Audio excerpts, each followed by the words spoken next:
Hello, welcome back to Talk to Me in Tagalog. In this video, we will learn how to form phrases and Tagalog sentences using the word sana. This lesson is requested by one of our subscribers.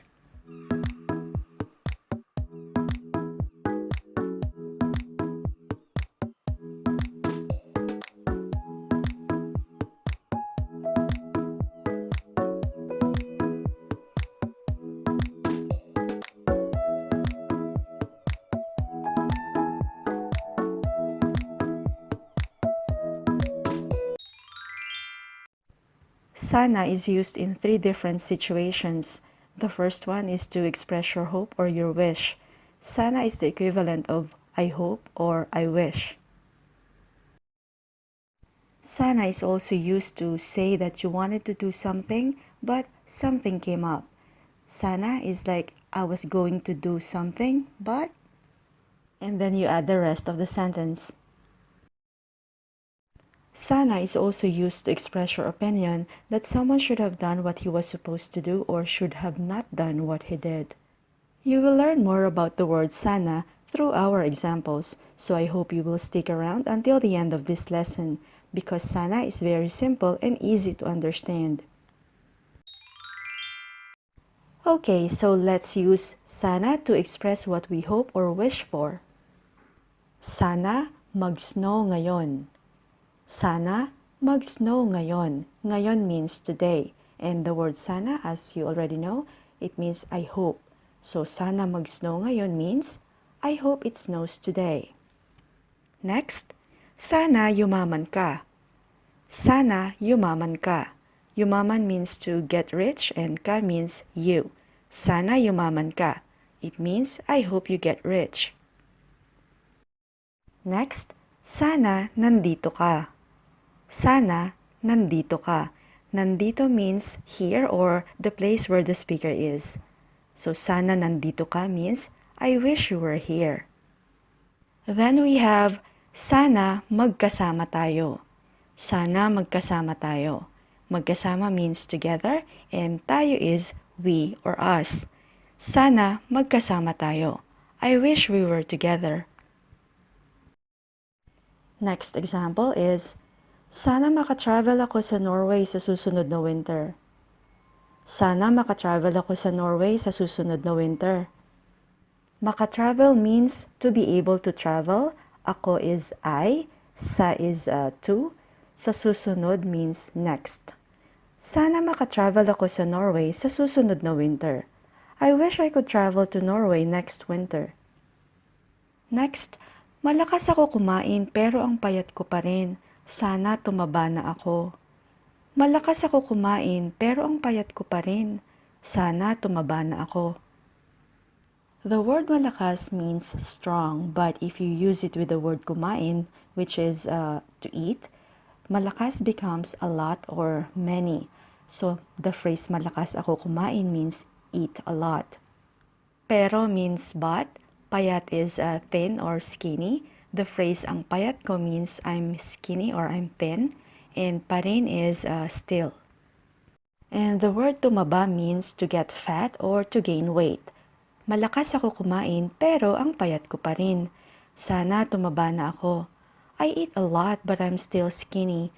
I hope I could gain weight. Next example, dumating sana ng maaga si Dennis. Dumating sana ng maaga si Dennis. Dumating means to arrive or to come by. Nang maaga is early. Dumating sana ng maaga si Dennis. I hope Dennis comes by early. And here's our last example for sana to express hope or wish. Sana hindi umulan mamaya kasi wala akong dalang payong. Sana hindi umulan mamaya kasi wala akong dalang payong. Hindi means not. Umulan is to rain. Mamaya is later. Kasi means because. Wala is none. Dala is bring or carry. And payong means umbrella. Sana hindi umulan mamaya kasi wala akong dalang payong. I hope it will not rain later because I didn't bring an umbrella. Now let's learn how to use the word sana to convey the idea of I was going to do something but something came up. Magma-mountain climbing sana kami ngayon kaya lang nagkasakit si Errol. Magma-mountain climbing sana kami ngayon kaya lang nagkasakit si Errol. Magma-mountain climbing means we'll go mountain climbing. Kami is we or us, kaya lang is but, and nagkasakit means got sick. Magma-mountain climbing sana kami ngayon kaya lang nagkasakit si Errol. We are supposed to go mountain climbing today but Errol got sick. Next, kakain sana tayo sa labas kaso nagluto si Rowena. Kakain sana tayo sa labas kaso nagluto si Rowena. Kakain means we'll eat. Sa labas is out or outside. Kaso is but. Nagluto means cooked. Kakain sana tayo sa labas kaso nagluto si Rowena. We were going to eat out but Rowena cooked for us. Our next example is, tatawagan sana kita kanina kaya lang low-bat ang cellphone ko. Tatawagan sana kita kanina kaya lang low-bat ang cellphone ko. Tatawagan means we'll call. Kita is a Tagalog personal pronoun which helps to form a phrase to say that I will do something for you. To know more about the word kita, please check out our videos on Tagalog personal pronouns. The word kanina means earlier, and low-bat means my phone's battery is running low. You will hear this a lot in the Philippines because we usually say, low-bat ako. Tatawagan sana kita kanina kaya lang low-bat ang cellphone ko. I was going to call you earlier but my phone's battery was low. Next, magte-tennis sana kami ni na Ali at Boyd sa linggo kaso may bagyo daw sabi ng Pag-asa. Magte-tennis sana kami ni na Ali at Boyd sa linggo kaso may bagyo daw sabi ng Pag-asa. Magte-tennis means we'll play tennis. Nina is a Tagalog marker to introduce two or more people.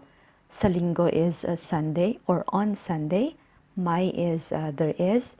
Bagyo is typhoon. Daw is reportedly.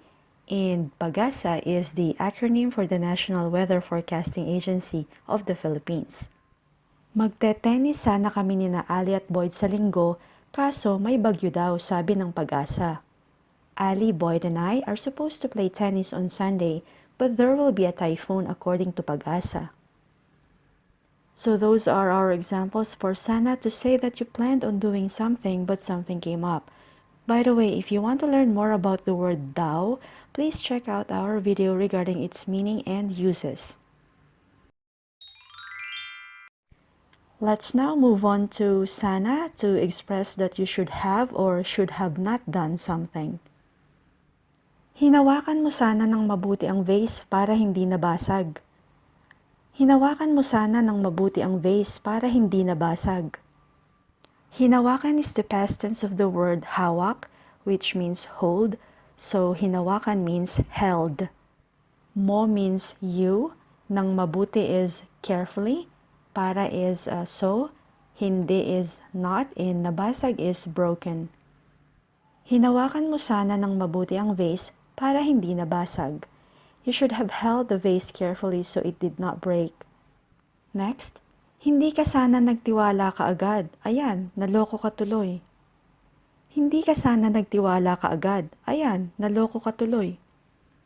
The phrase, hindi ka sana means you should have not.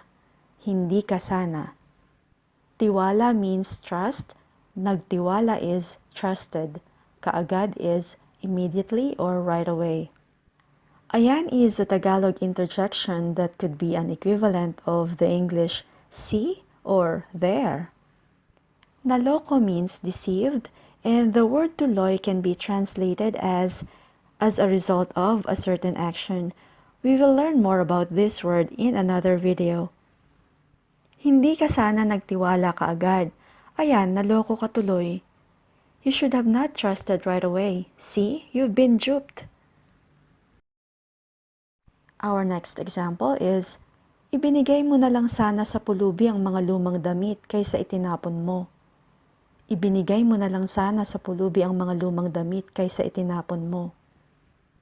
Ibinigay means gave, Pulubi is beggar. Luma is old. Damit means clothes. Kaysa is instead, and itinapon is thrown.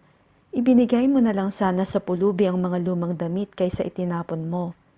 You should have given the old clothes to the beggar instead of throwing them away. Next, hindi ka sana nagsinungaling kay Keisha. Alam mo naman na masasaktan siya. Hindi ka sana nagsinungaling kay Keisha. Alam mo naman na masasaktan siya. Nagsinungaling is from the word sinungaling, which means liar, so it means lied. So the phrase hindi ka sana nagsinungaling means you should have not lied. Alam mo means you know, masasaktan is will get hurt, and siya means she. Hindi ka sana nagsinungaling kay Keisha. Alam mo naman na masasaktan siya. You should have not lied to Keisha. You knew very well that she will get hurt. Lastly, the word sana can be used as a short response. For example, I will tell you that sana maging payapa na ang Yemen. Sana maging payapa na ang Yemen. Maging means to be or to become, and payapa is peaceful. Sana maging payapa na ang Yemen. I wish Yemen will be peaceful now. And if you agree with me and you also wish for the same thing, you may simply say sana, sana, which means hopefully. You may also say sana nga, which means I really hope so. Well, sana may natutunan kayo sa lesson na ito. That's all for now. Please subscribe to my channel for more Tagalog language lessons. If you like this video, please give it a thumbs up and I'll see you again very soon. Maraming salamat po!